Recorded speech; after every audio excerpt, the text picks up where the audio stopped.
Good morning. Last night when I came back I had a marvellous gift. It's one of the most marvellous, splendid gifts a man such as myself could ever receive. The word of the Lord.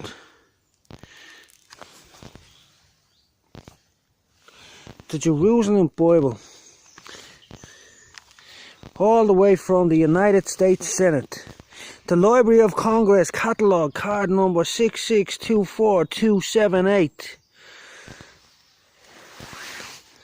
So a friend of mine, he gave me this yesterday, says, this is for you, all the way from the United States of America. And it has the book of Maccabees, the book of wisdom, has all of these things. And you see this cross here? It's the symbol of the knights. My ancestor was the original knight, one of the original knights, King David, Athelstan, Arthur the Khan, Callahan. That's the lineage, my ancestor lineage, knights. They were the original knights, the Gaels. Or what did he call them? The Lord drove us here to defeat the serpent race. There is a serpent race.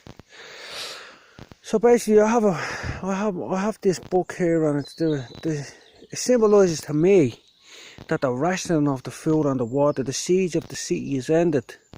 The siege upon the city is when the rationing of the food, the word of the Lord is the bread. Man does not live by bread alone, but by every word that proceeds from the mouth of God.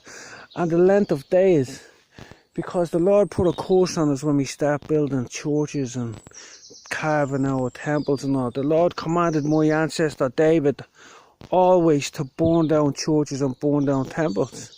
And he burned down a lot of churches in this county here, County Meath. They call him the devil, but he was actually a mature human being. Because the Lord, in Psalm 61, it says, the Lord will prolong the years and the life of the king as many generations. So he was given us for his heritage. And the Lord says he will cause David's horns to bud.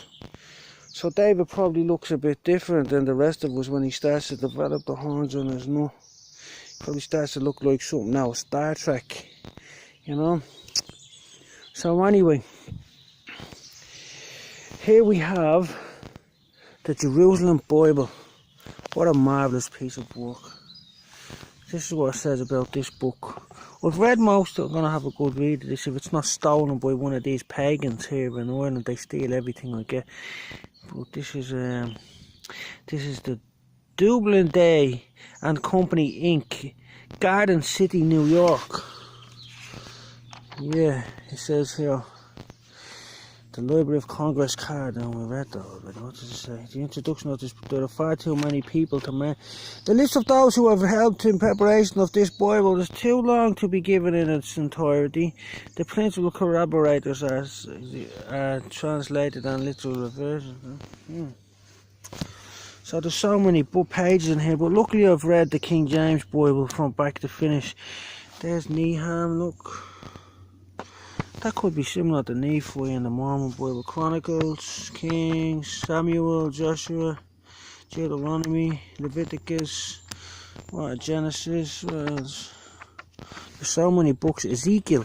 So originally, when presidents were being sworn into the United States Congress as the leaders of the faith, because that's a book for a man of faith, you have to have faith.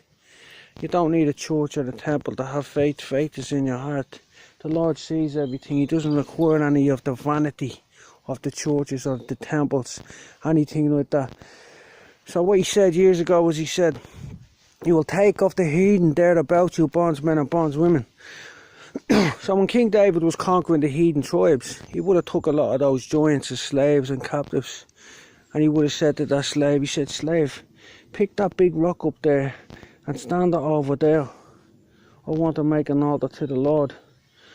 And he wouldn't need to take a tool upon it. So when you look at dolmens all around this country, you realise when you listen to the stories of the people that lived in this country before us, they tell of the time when there was giants and other hideous creatures on this island, and they were conquered by the Milesians.